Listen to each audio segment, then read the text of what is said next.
Praise the lord, హల్లెలూయా. మన ప్రభు అయిన యేసుక్రీస్తు నామం పేరట ఈ ఆదివారపు శుభాభివందనాలు తెలియజేస్తున్నాం. దేవుని బిడ్డలారా, ఎలా ఉన్నారు? ప్రభు కృప తోడుగా ఈ ఆదివారం ప్రభుదినం యేసయ్యకి కనిపించడానికి అందరూ సిద్ధపడుతున్నారా? కుటుంబాలతో సిద్ధపడుతున్నారా? చాలా సంతోషం. ప్రభు కనిపించండి, ప్రభు ఆశీర్వాదాలు అనుభవించండి.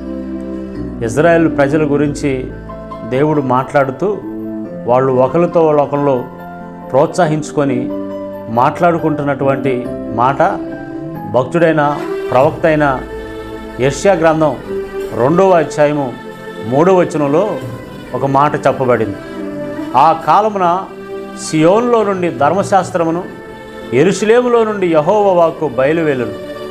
జనములు గుంపులు గుంపులుగా వచ్చి యాకోబు దేవుని మందిరమునకు, యెహోవా పర్వతమునకు మనం వెళ్ళుదము రండి. ఆయన తన మార్గముల విషయమై మనకు బోధించును, మనం ఆయన త్రోవల్లో నడుతుమని చెప్పుకొందురు. హల్లెలూయా. అంత్య దినాల్లో పర్వత శిఖరముల మీద మందిరము, ఎత్తైన పర్వతం మీద మందిరం కట్టబడుద్ది. కట్టబడిన ఆ మందిరము సియోనులో నుండి ధర్మశాస్త్రము, యెరూషలేములో నుండి యెహోవా వాక్కు బయలుదేరుతూ ఉంటుంది. కాబట్టి జనములు గుంపులు గుంపులుగా మనము యెహోవా పర్వతమునకు, యెహోవా మందిరమునకు వెళుదము రండి. ఆయన తన మార్గముల విషయమై మనకు బోధిస్తాడు, మనం ఆయన త్రోవల్లో మనం నడుచుకోవచ్చని వీళ్ళంతా, ఈ ప్రజలంతా కూడా మాట్లాడుకుంటున్న సందర్భం. ప్రవక్త అయిన యెషయా తన మాటను పలుకుతున్న సందర్భాన్ని మనం చూసాం. విషయం ఏంటంటే, దేవుని మందిరంలోనికి మనం వెళ్దాం రండి. ఎత్తైన పర్వతంలో మందిరం కట్టబడింది, అక్కడికి ఎక్కుదాం రండి, అక్కడికి వెళ్దాం రండి, గుంపులు గుంపులుగా రండి. అక్కడికి వెళ్ళటం వల్ల సియోన్లో నుండి ధర్మశాస్త్రం, యెరూషలేములో నుండి యెహోవా వాక్కు, అంటే దేవుని దగ్గర నుంచి ఆయన వాక్కు వస్తుంది, ఆయన ఉపదేశం వస్తుంది, ఆయన మాటలు అందించబడతాయి, ఆయన త్రోవల గురించి మనకు బోధిస్తాడు.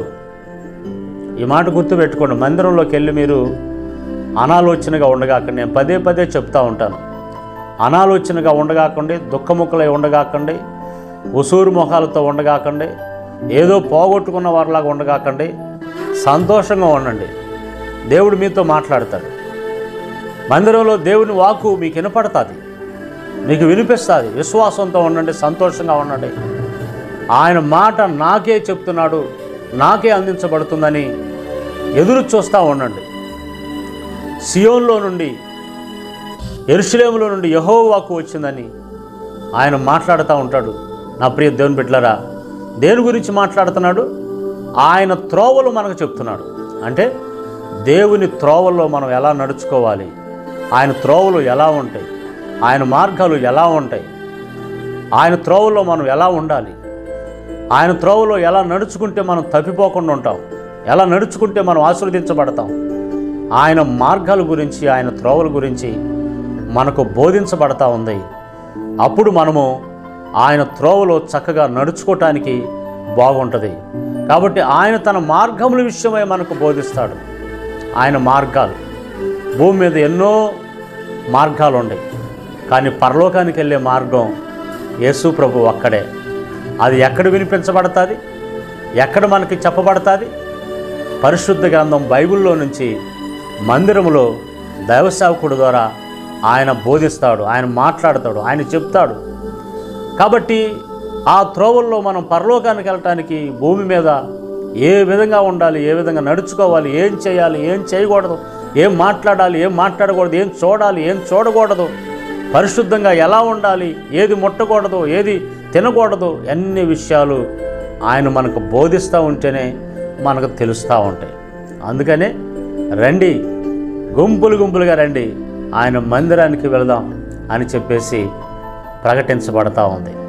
నా ప్రియ దేవుని బిడ్డలారా, నీవు మందిరానికి వెళ్తూ నీ కుటుంబానికి కూడా ప్రకటన చేయి. రండి, దేవుని త్రోవల గురించి మనకు బోధించబడుతుంది, దేవుని మార్గాల గురించి మనకు బోధించబడుతుంది.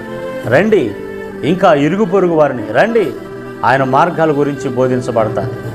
ఆయన మార్గాల గురించి బైబిల్లో అనేక విషయాలు చెప్పబడ్డాయి.